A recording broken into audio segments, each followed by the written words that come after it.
What's up everybody, my name is Alex and this is the second episode of the Personal Finance Marathon. Before we start this video, for those new, welcome to my channel. For the returning subscribers, I'm happy to have you back. Please don't forget to smash the thumbs up button, this helps a lot with the YouTube algorithm. So in this second video, I'm going to be looking at the question, is debt always bad? So I'm going to compare good debt with bad debt, and try to understand what exactly this means and how you should avoid this kind of bad situations.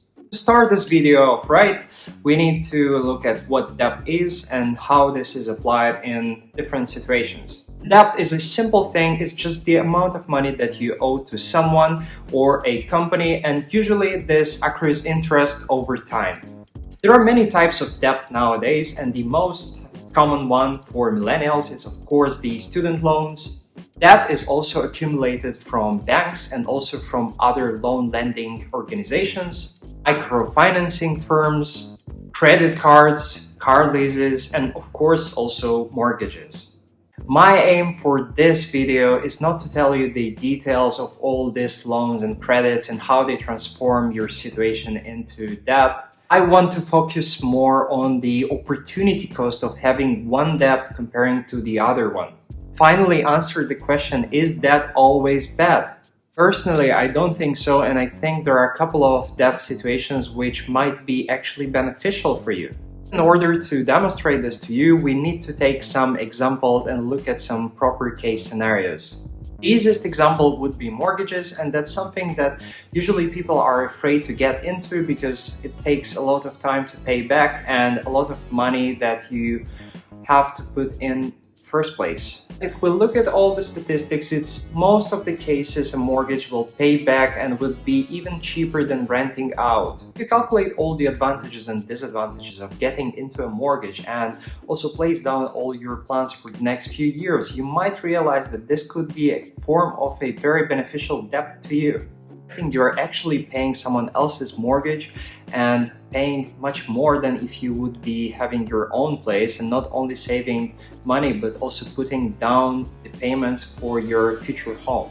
It might look scary to get in such deals and such long-term commitments, but at the end of the day, if you even want to change your location or you want to upgrade to a new house, you can always sell your mortgage or rent it out to someone else, and in that situation you will be the one who will be receiving the money and having a free mortgage paid by your renters. Second situation is actually looking at someone who is already having a car lease. I'm not the biggest advocate of getting it, and I truly believe that if you want to get committed into a lease for a car, you should not spend more than 10 to 20% of your monthly income paying that debt. Say you already have this car lease and you need to pay back, you can also consider other loans. People are scared to look at other opportunities and they are not so attracted by the idea of getting into more loans and more credit cards. It's a simple case. If you pay 10%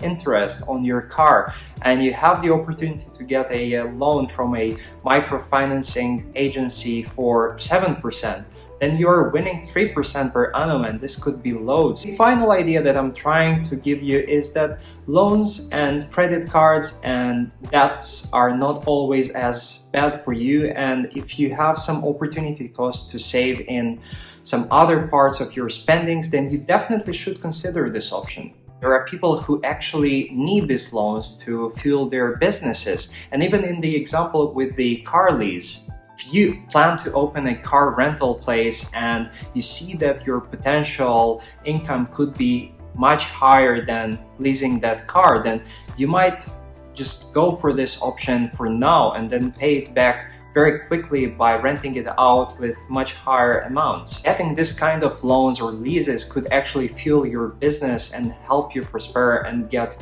faster to the outcome that you're really wishing for. I really hope that you try to get everything out of this video and understand exactly what I mean by good and bad debt and how it could be applied to your exact situation. If you did like this second video of the marathon, please don't forget to leave a thumbs up. This helps a lot with the YouTube algorithm, and I hope to see you soon.